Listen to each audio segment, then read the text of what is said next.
honorable panelists from all over Europe, from all over Poland, from various cities, and also from Budapest/Barcelona, and we'll have an online intervention from Great Britain.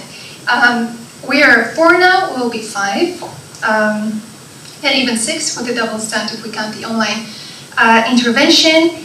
And we are here, we're going to talk about the inclusion in well-being and inclusion, which are, let's put it straight, which are buzzwords. What do they mean? Let's narrow them down into the definition by the New European Bauhaus, which defines inclusion as valuing diversity to securing accessibility and affordability. I'm not sure if I really narrowed it down, but this will be it, nothing less, nothing more. And I will give the floor to our panelists to talk about diversity and the securing of accessibility and affordability in their projects. We'll start with design, with the design of a product, with something tangible that we can keep in our hand. And we will talk to Dr. Liana Krokosz from Krakow, from a designer and lecturer at the Faculty of Industrial Design at the Academy of Fine Arts in Krakow. She also runs Socially Responsible Design Studio at the Universal Design Laboratory. Then we will move toward space. And here we will use the expertise and experience from Magister Igor Wysiuk, architect, founder of the quarterly Rzut, Throw in English, architect, researcher, curator, and architectural educator, also involved on behalf of the Warsaw branch of SARP in the creation and operation of Zodiac Warsaw Architecture Pavilion. From space, we'll go into the urban area, urban space, and we'll talk to Timea Soke from Budapest, and now currently also PhD fellow in Barcelona, who will talk about project Budapest 100. From the city, we'll shift to Folk Artistic Craft University, and we'll talk to the alumna of the university, and also currently an assistant professor in landscape architecture at the University of Rzeszów, Dr. Anna Sołtysik. And later, once we will be joined by Professor Nocun, from an archaeologist, representative of the Princely Tower Association in Siedlcin, a lecturer and researcher of medieval archaeology at the Jagiellonian University in Krakow, who will, together with Sergeant Dermot Walsh, will talk about Operation Nightingale. So stay tuned. There are lots of projects that we will talk about, various facets of accessibility and affordability in culture and cultural heritage. I've already given you a heads up. Let's start with design. Dr. Krokosz, how would you say what's the role on the level of product, on the level of design? How would you say what is the process of, and how does your studio, how does your laboratory deals with social, inclusive, and universal design? Maybe I will start with the background. So, as you know, I'm an academic teacher, and I'm very close related to Academy of Fine Arts, and maybe I will start with that perspective. Some years ago, we got a big foundation to improve our program of teaching, and we had an opportunity to improve it and to add more lectures, more workshops related to universal design and accessibility. So I know that it's a privilege that we have had some funds to improve the program, and accessibility and inclusion are the topics that we are talking about all the time since 2020 actually. So our students finished the bachelor and master degree having really good knowledge about how to design for the groups of people that normally are skipped in the design process. Nobody thinks about people that are using wheelchairs or deaf or partially sighted people. So in our world, in our faculty, we think that it's normal that everyone knows about inclusion, about universal design. But when I'm working with institutions, with cultural institutions, I realized that it's not so normal. So it's a big challenge to. It's not a standard that people knows about those topics, and yeah, it's a basic right, human right, to have accessible environment and products around you. So for me, it's something that everyone has to have guaranteed. Yeah. I don't know if I answered your question right. Certainly, thank you. I do have a lot of follow-ups, and we'll talk about also the processes, how do you structure your knowledge, how do you get data. But before that, let's, as I already promised, let's move on to the larger scale. And what about space? We have a question about to Mr. Wysiuk from the perspective of a theoretician and architect. How can space create? How can space be safe and inclusive? Hello everyone, it's a pleasure to be here, and well, I have a couple of perspectives from depending on the projects that I have been involved with, and recently one of the projects I'm a part of Workplace Studio based in Warsaw, and we design work environments, and together with my colleagues Barbara Majerska and Dominika Zielińska last year, and together with the Polish Green Building Council, we have decided to try to tackle this topic of well-being, first of all in the office, because that's what we are most familiar with and what we research. And we decided that first of all, let's start with getting some data. And well-being, it is a buzzword. So we wanted to dig a bit deeper and see what's the current state of it. And we had an open online survey earlier this year. And a couple of interesting things that we have noticed, starting with that 93% of our respondents, we had over 540 respondents online, for them well-being is either important or very important, whether their employer introduces well-being policy or in general cares about the well-being. So it shows that it is a hot topic not only in the design community but also for people in general.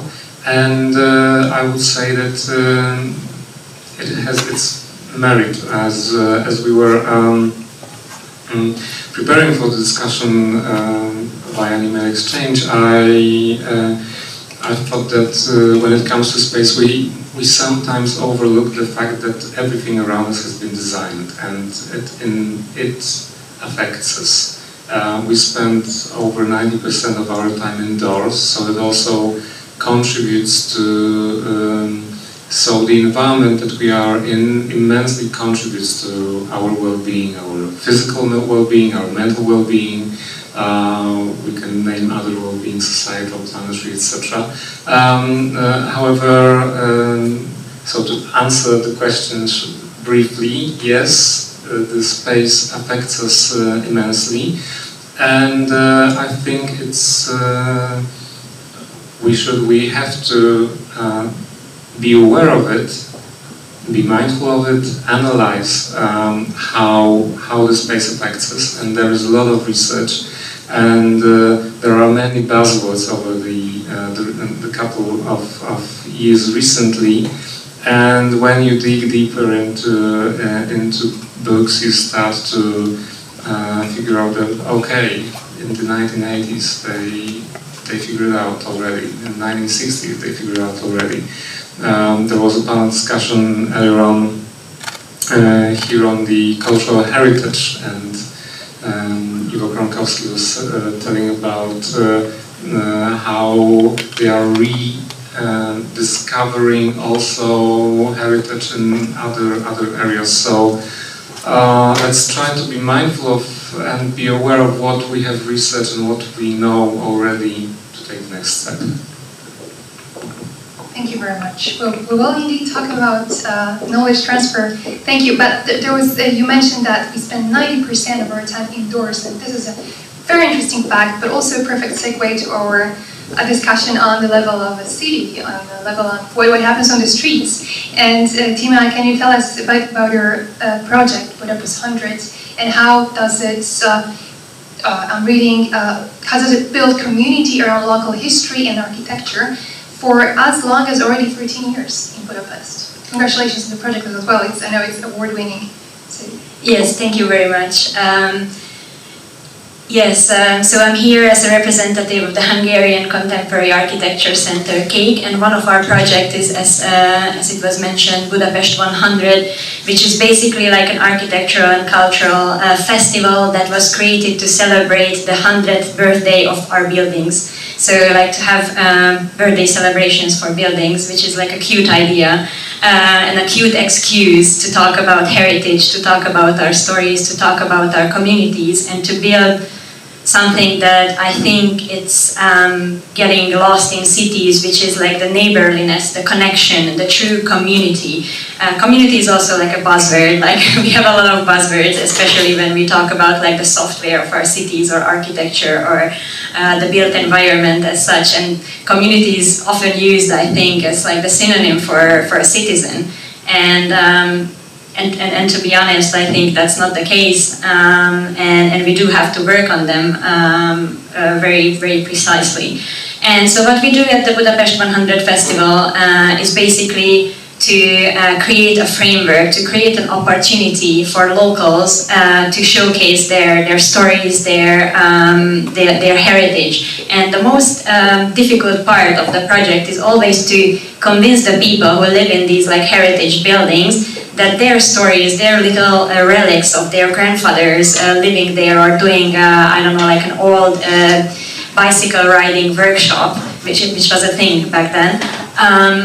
It has value, and it's value to share, and people are interested in it. So we have a lot of things to do in terms of education and knowledge transfer and raising awareness around this. But I think in the last 13 years of our festival, and the fact that not just the awards, but also the fact that it has grown so much during the years shows that there is a need for this neighborliness, for this connection, for this community building activities. And as it comes back also for design, because I also come from a design theoretical background partially, and I always found it fascinating how we can create these frameworks for collaboration for people, and I think heritage is a great tool to do so. Thank you very much. On that note, we will now shift toward folk arts, and this is a question to you, Dr. Sultysik. To you as a recipient of a heritage-based offer, which is supposed to build a community, and we're talking about Folk Arts and Crafts University in Boleslav, so we're now in rural environments. And can you tell us about this experience as an alumna? So that offer was built to include you as well. So now we have a perspective of a person who was a recipient, and can you tell us about the sense of belonging, and what we want to talk about is countering social exclusion. Thank you for the question. Thank you also for inviting me to this panel. Maybe I will tell a few words about Folk University, because maybe not everyone knows the idea. The idea was made by Danish philosopher, pedagogue, and pastor Grundtvig in 19th century, and the idea was to make a school for young adults in the rural areas, and it was meant to be a school for life, so that young people can learn how to do things, so how you know, how to have a job, but also how to connect with other people. So the social skills and civil skills were very important. But also what is a characteristic for Folk University is that students and teachers are equal. So imagine in the half of 19th century, this idea was born, so it is now very rare that in universities also students are equal to teachers. And also that teachers and students are living together and learning the social skills, and I think it's great and it's still present. One thing I wanted to say more, yeah, because I really like the idea. Yes, and also students were supposed to be responsible for school, so they should take care of places where they work, where they live. So it really was like a group therapy for young adults. And the idea spread around Denmark and also Europe, also Poland. So to Poland it came about 1920. 1921, I think the first officially Folk University was founded. And nowadays there are still in Poland 18 folk universities, which are well organized, so you can find them in the website. And coming back to the point, me as a participant of a 2 years course of arts and crafts, also for me it was kind of school for life. So it really changed me, you know, in a different ways. So the same as in Grundtvig idea, we were living together. So in Wola Sękowa there is actually old school building from 1930s, which have the school. So upstairs we have rooms for living, for sleeping, bathrooms, and downstairs we have workshop rooms where we are learning different crafts. But also there's a lot of space around, so there's a big garden. And we had to care about our bathrooms, kitchen, and so on. And really, the teachers were like, we all shared the same space, and we were really a community. So it was really a possibility to learn how to be in the group, but also not only we learn arts and crafts, yeah, but also we were aware about local culture, local history, and so, for example, we learn how to sing some local songs also, and yes, I can talk about different things many hours because I really love that place and I'm still connected with it. Thank you very much. I'm going to break my rule now and I'm going to ask a follow-up question right now. So, can you tell me, you said that this was a transformational experience. Can you elaborate on what changed in you? Whether someone who joins an alum of such a university, once they're integrated over arts and crafts, over special skills, they work with their hands, they live with others. What are the aspects of daily life that you would change? If you want to, you have changed. If you want a little bit more time to think about it, it's all right. It's just this idea of transformation. This is very interesting. You mean transformation in me as a person in different areas, like life, yes. Of life. As if now you're a lecturer at the yes. regular standard university. Do your teaching techniques, were they affected by the role at the university? I think my artistic life has changed because I'm also an artist. I'm a sculpturist, and I take actually yes, because now one thought came to my mind that I saw there.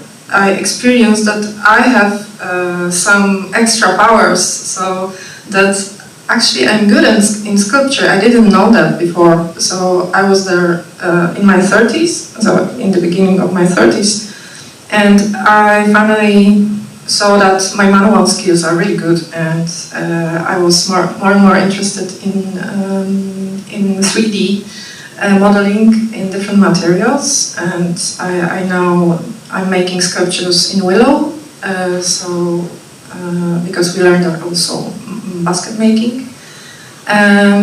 So I think it helped me to discover myself as an artist too. And as a person also, because I felt good in the community. I'm not so very open, I'm rather introvert. And I felt there like at home. And this is, I called it my artistic home. So yeah, it had a great impact on me. And I think it has impact on many levels, because also it's not only people around university, it's also university connected with local community, I think. Thank you very much. Thank you for adjusting to the changes in our agenda. There is a reason I asked about transformation, because now we will shift toward and indeed a very transformational project. We were joined by Professor Notsun. Thank you for joining us, an archaeologist from the Jagiellonian University in Krakow, who will introduce the OP Nightingale project, and will present it in tandem with surgeons. Their mates who will join us online via pre-recorded video. And can you tell us a little bit about the project, and then we will show the video, and then we'll continue the discussion. Of course, thank you very much, and a huge sorry for being late, but my previous panel just finished 20 minutes later, so that's why I'm here also coming a bit late. Okay, let's just give a bit of context to the project that Dagmar will be talking in a moment about. I'm an archaeologist. For me, archaeology was first just research, because I'm working at the university. I was looking for a place to start the excavations, to get information, just to build the picture of the historical monument. This is the medieval tower in Siedlęcie near Jelenia Góra, and for me, from the beginning, this was the most important thing. I was taking students, and these were just excavations. After 4 weeks, we were coming back to Krakow, and we were working on the excavated material. After a few years, we noticed that there are some people who would like to join us. Not students, not trained people working with heritage, just people interested in it. So we opened a bit. We started to work together with some other people, and this is how I met Sergeant Welsh, that in a moment will be also talking us about his project, Operation Nightingale, because this is the project that changed a lot in Great Britain. It started after the huge conflicts in Iraq, then in Afghanistan, and a lot of soldiers, veterans, were coming back to the United Kingdom with some problems. PTSD was one of the greatest problems, and they were looking for some solutions. First of all, I have to say this was not the treatment. The people were going through the therapy, but they were just looking for some things that could involve the people more, where people will be able to find something interesting for them, just to stop to think about the bad past of them and to look forward. And they were looking for something, first of all, that helps with good well-being. And in Britain, they had a lot of research showing that dealing with heritage is one of the things. When you see nature, when you're dealing with historical monuments, it already helps you to feel a bit better. but it wasn't enough. They were looking for something that people could get involved more. And they were looking for something, let's say, adventurous. And for many people, archaeology is a kind of adventure, because you are just, it's like a treasure hunting. You are looking for, I don't know, gold or something like this. It's not that, but it's people go to it, people want to work with it, and this is how it started. I think that the very important thing is that these projects where the veterans were involved started by British Army, because Diarmuid is also a trained archaeologist. He's a soldier and archaeologist, so he could combine his two skills to start the project. And in Britain there is also a lot of associations, local associations that take care after local heritage, that they are involved helping museums to do some archaeological survey, etc., etc. So the very good thing about the project was not that it was just happening once a year, that there was a camp, 20 veterans could come, work for 3 weeks, and then they were going back to their limbo. No, it wasn't fortunately working like this, because they started already to give them some new ideas, to invite them to walk with them in the fields, look for some archaeological material, work with this archaeological material in the winter months, just to get them involved, maybe not totally, but for a longer period. So the people felt that they are needed, that their work is important for the community, important for the nation, important for the heritage. So they just found back the goal, a kind of a goal for them, and I think this was a very big and really great achievement. The extra thing, the added value to the project is that we can say that few of these people decided to study archaeology, few of them finished the studies and they became professional archaeologists. So it also managed to change their life, their career, and the archaeology helped them to win with their problems. Why I'm talking about it? Because our site was chosen to be one of places where the British soldiers with problems can come and help us to work. Well, I have to say honestly that the COVID changed the situation. Finally, we didn't get that, but we were prepared quite well. We learned some histories and we understood that this is really important to be involved in such things. I think that this is a topic, especially now when we see what's happening in the Ukraine, maybe it could be implemented in the future. I just don't want to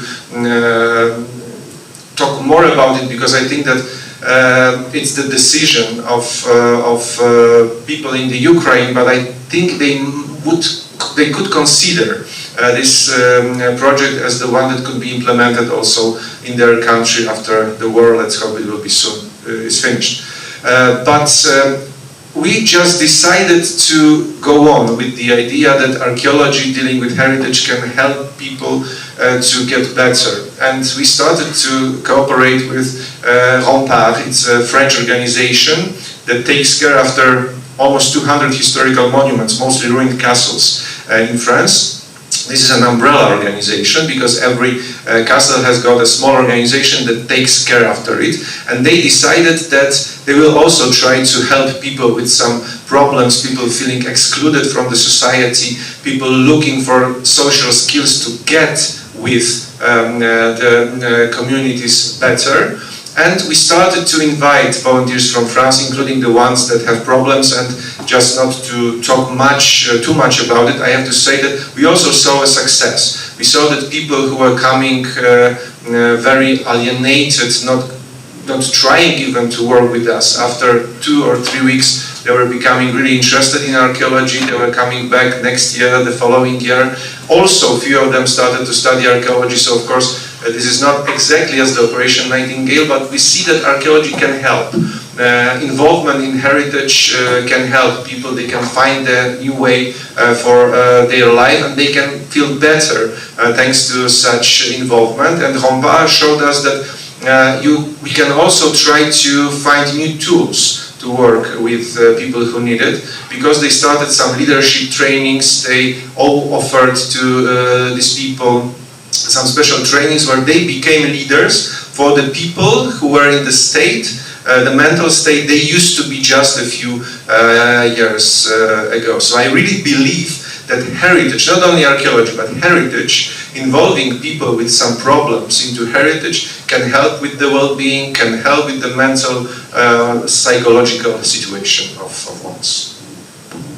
Thank you very much. Thank you for this, for providing the background for the operation. And now let's listen to what Surgeon Welsh has to say about his project.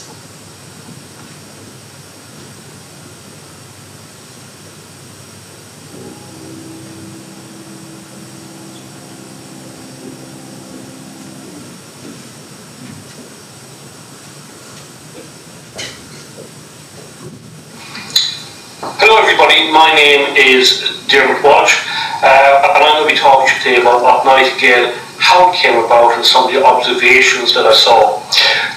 Some details about myself. I spent 27 years in the army as a medical professional and I'm also a qualified archaeologist. So how did the whole concept of Loch Nightingale come about? It came about actually not as a military concept, but as a concept working with young people in London. I did a project where we had a number of young people who were struggling with life. They, due to issues like abuse, physical violence, they were getting involved in crime and indeed in gang culture. And we took them away over a number of weeks where we actually did heritage activities and we did archaeology. We taught them skills like surveying, excavation, and we also integrated into their educational activities within their school. And we saw a major success. We saw them starting to build bonds with staff and indeed with other young people. And it was praised by the Inspector of Education in the UK as an innovative project that should be explored more. In 2011 I was attached to One Rifles who were engaged in operations in Afghanistan, and we were getting a large number of young men and women coming back due to both serious and minor injuries, but it stopped them returning to the operational theatre. And we found that a number of them were struggling when they came back. They were struggling with guilt, they were struggling with isolation, loneliness, they were finding it hard to integrate, not just with their families and the civilian environment, but indeed even within their military unit. And I thought, well, if this is working, if this worked for young people who are not that dissimilar in age, it may work for them. And I spoke to a colleague within the MOD, and we started running small archaeological activities for 2 or 3 days, where we took them away, got outdoors, we did a variety of activities, and we concentrated very much on social skills, getting them talking amongst themselves, having a bit of fun, having that banter, and then start reintegrating them back into their unit. And it proved very, very successful. And we decided to expand it further, and that's something that we did. But one of the things we set out to make very clear to people, it was not there to train archaeologists. It was to signal and signpost individuals that could be struggling, or indeed even ask for help. And the idea was to give a pathway to provide support, intervention, and enable them to access support services that were in place. And I want to be very clear here, it was never intended to be a medical or therapeutic intervention. And indeed, as time went on with Loch Nightingale, I became very uncomfortable with the way it was being pushed and the way it was being portrayed. In one case, I actually got very angry and I said, this is almost turning into a medical freak show. People were making claims they could not substantiate. It was not curing people of PTSD. It was not curing them of mental health issues that were affecting them. It was not in any way changing their lives dramatically. And in fact, when you look at the research that has been done with it has been shown that there is no clinical improvement with participants who take part in these programs. And in some cases, it can do more harm than good. And this is due to the Hawthorne effect, which is a concept which is well known within psychology. That's where you take people, they become the focus of the activities that are going on. They feel a key part of it. They feel integrated with the team. And because of that, their mental well-being improves, their mood improves, their humour improves. You've given them the opportunity to see light at the end of the tunnel. But the problem is that if you don't have joined up thinking in place where when your project ends or when your activity ends, there is then people to step in and continue that and help them gain the help and support they may need, they will actually go back to normal very quickly, and in some cases they will end up worse than when they started. Why? Because you've shown them how life can be and should be, and then you've taken away the opportunity to get there. And that is a dangerous pathway to go. Dangerous pathway to go down. And so down. As archaeologists, we are. Sorry, thank you very much. Actually, we are actually grateful for to Surgeon Walsh for introducing this darker side of a project that has all the buzzwords in the, let's call it an application for funding, for example. We all want projects which are inclusive, we all want to work with the community, but it's important to remember that the community is made out of people who are dynamic, who change, who are vulnerable in many cases. So this is a question to Tima, given that you've been working, your project has been going on for already for 13 years. Can you walk us through how do you ensure sustainability of such a project in terms of longevity, and how do you learn about your community so that to be responsive to their needs? Yes, very good questions. Thank you. So basically, what we do is that, as I said before, like to create this framework where people can act. But how does it look like in the practice? So the festival itself works that each year we do a previous research on the buildings. Like in the previous years it was like the 100th birthday, so like the 100 years old buildings. So we would have like a list of buildings. And then since we ran out of the 100 years old buildings due to the war, now we chose like different themes for the festival because it was so popular. That this year it was the 70s, so it was not Budapest 100 but Budapest 50, so like the 50 years old building to talk about the modernist heritage. But basically we have a list of buildings in the city that are matching our topic, and then we reach out to the communities of each building. Usually in this list there are like 300, between like 300 and 400 buildings. And we work also with a big number of volunteers. Also our volunteers are coming from very various backgrounds, from young people to elderly, and also from various disciplines, like from teachers to people who work at corporate jobs, have nothing to do with heritage or architecture. They are just like, as you mentioned before, like interested citizens because they find something of interest, something to get involved with, something to do, something meaningful, give back to the community. So we work with the volunteers, and basically this is not a very innovative tools or anything, but I think that's the part of it, the simpleness, that we go door to door. The volunteers go to door and try to convince people, try to reach to the communities. And during these 13 years, we haven't found a better solution for reaching a more inclusive and more diverse community that can join.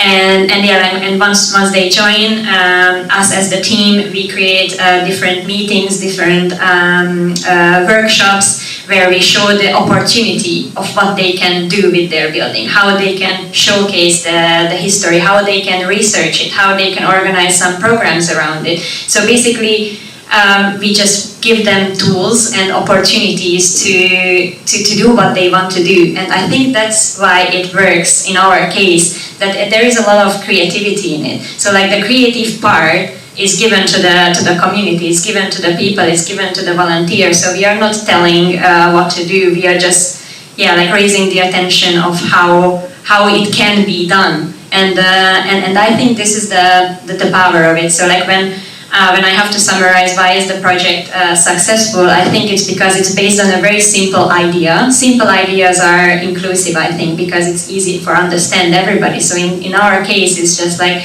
yeah, if your house is on the list, on the weekend of the festival, you can organize something that is connected to the history of the house. It's a very simple idea if we think about it. And also the gates of like joining are very nicely like put. It can be like you can also just participate, or you can give us ideas, or you can be like the organizer. So there are like different levels of involvement ensured in the project, which I think also credits accessibility to creating. But I think the most important part is that it is a creative process, and people want to, like that's our opinion, that people do want to engage in a creative process when they can do things together. And we have very nice success stories about it. And the sustainability you asked. So like every year we work with a different community of residents, but our volunteer community is also like changing, but there is one percentage. We started gathering data in the last few years around our volunteers, and surprisingly it's only I think like between 20 and 30% who are like the same ones, and each year it's like a new set of people, so the majority are new. But I think for the volunteers it helps that the festival is gaining a lot of credibility, like through some of the prizes that we win, through that it's been around for a long time, so it has like a good image in the city, and it's easier to, it's something cool that you can be part of. So it has this thing, but it has had to be, of course, like built up from ground zero at the very beginning, when the team members had to knock on doors basically and convince people that this is something fun that we can do.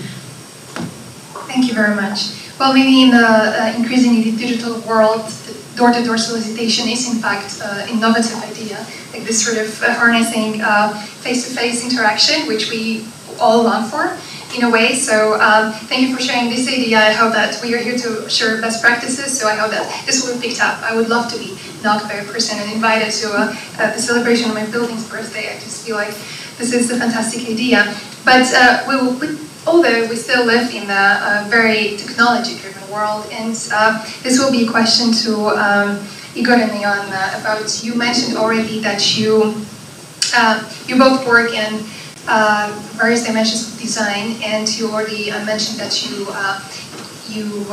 draw from already existing research. You're also a researcher and lecturer. So I have a double question. The first question is, through design of space or product, can we increase the visibility of certain communities?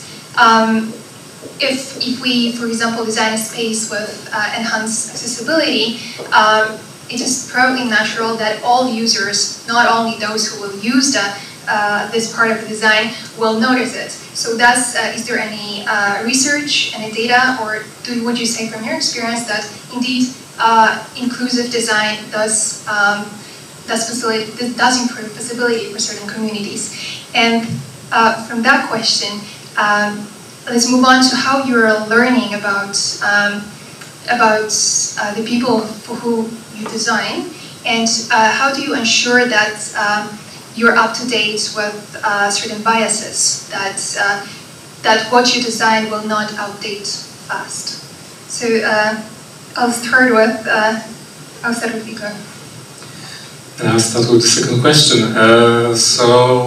That's a very, very good topic, and I think that as architects we oftentimes forget or maybe overlook for whom we design, and I think that we should understand the needs and the perspective of the users in general a bit more, and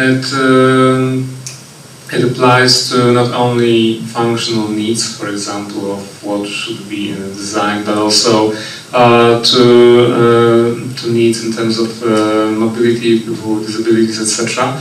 And now this topic of inclusion in the architectural world is getting broader in terms of neurodiversity, for example, which is also a buzzword, and altogether that leads us to design that takes into account all of the users. And I think that when we think about universal design in general, when we design for the extremes, everyone will benefit from it. So I think I will start with understanding who is the user, what are the needs. Maybe this sounds basic, but I still think that's sometimes overlooked. Thank you. Anything to add to that? No? Yeah, I totally agree with you. And what I can say about our faculty, we are trying to invite our students to invite people to their design processes. So they don't start the work with each topic by, I don't know, desk research or Pinterest or Google searching. We are trying to start the work with the meetings with people, workshops, or even going to the street and ask people about something. And I can observe that for our students, people in their 20s, it's a big challenge to have. It's very difficult for them to even to go to the shop and to order something like face to face. It's a very big challenge. But we know that for their future work, it's a very important skill to talk to people and to consult the projects. We are trying also simulate situations because sometimes it's maybe too difficult to ask someone who is blind or deaf about the problems that they have. Just do it like directly. So we have a laboratory of universal design at our faculty, and we have lots of simulators that our students could wear, like age simulating suit. They can wear it and feel like someone who's older. Also some simulators, glasses that simulate some sight disabilities, and it's a really good way to find some other ways how to design something for groups that are excluded in design processes, and maybe it would be a bit difficult to ask about some things directly. I would add two more buzzwords to our dictionary today: interdisciplinarity and co-creation, because architects, designers don't know everything, sorry. And so please do make projects that are interdisciplinary, that involve specialists from other fields who then contribute with their knowledge. And co-creative invites the user to also contribute and make them an owner also in a way of the process. And I think that all of the projects that we've been talking here have these principles somewhere deep down in them. And one more thing that I would just like to highlight is the question of the well-being, especially mental well-being of the design community. Can we, as designers, architects, urban planners, if we are burnt out or suffer from depression, PTSD, etc., can we design environments that will contribute to well-being, that will make you feel better, happier, and fulfill the European Bauhaus principles of beautiful, sustainable, together? So maybe let's work on this one as well. Thank you very much. This is a perfect wrap-up to the conversation, given that we also ran out of time. thank you very much sincerely for your expertise and for the practices that you shared. I'm also very much surprised that what we learned today is that science and technology can teach us empathy, that we should not forget about our own community of designers and researchers, that door-to-door solicitation works and has been working for 13 years and it will work for 100 years. And also that non-formal, non-official universities can be transformational, and thank you for sharing this from your perspective as an alumna. Thank you very much. I think it won't be a problem if we still 1 more minute if there is a question from the audience. Does anyone have a question for our panelists? If not, then this is a wrap up, and thank you very much.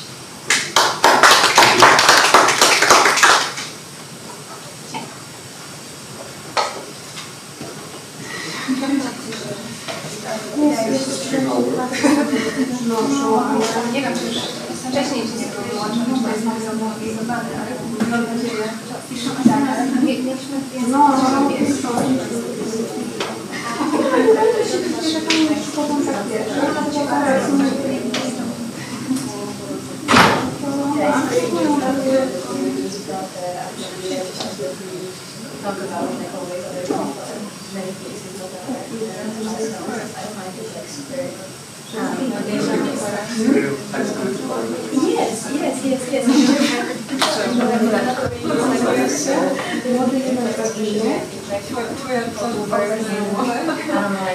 projects with social impact or like in the NGO world, people very out because they think that give a lot because it's like something meaningful, so you believe that people are doing this the greater good at the same time, like you're exploring. Ja bym wszystkie te rzeczy chciała wiedzieć, Pani przestrzeni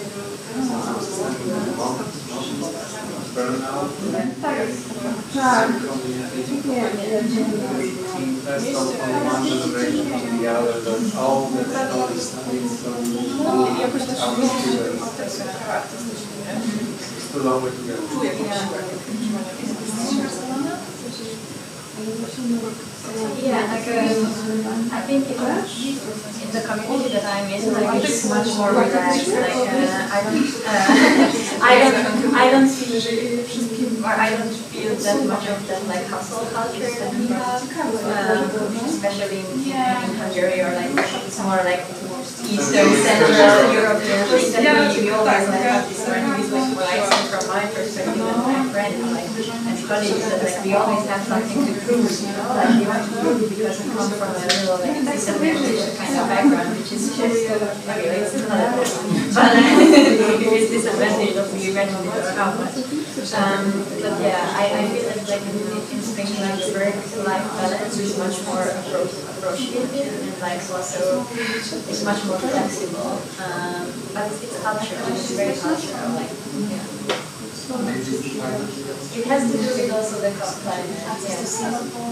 Yeah, and like the you cannot the sun, and then you cannot. I remember like one of the first apartments I had in Barcelona. It was close to construction site, and like construction workers would like bring their lunch, and then after lunch they also would bring their hammers, and they would like hang their hammers on the construction site to take a nap, to take their siesta. And I was like, this is amazing, you know, like it's so clever, you know, like to have them do the rest after lunch and things like that. It's actually clever because like it's too hot to stay. Yeah, it's too hot to work. And you just have to accept that it's too hot and then you can make it. It's a health commodity. It's a health commodity.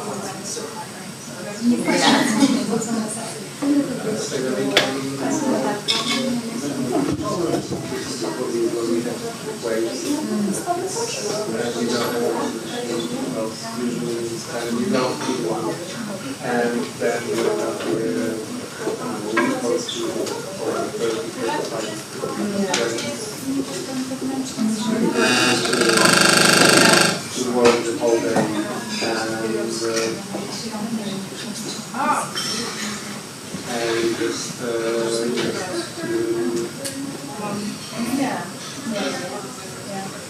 Yes, especially when you're archaeologists and you're doing Oh my god, yeah. in the hot sun.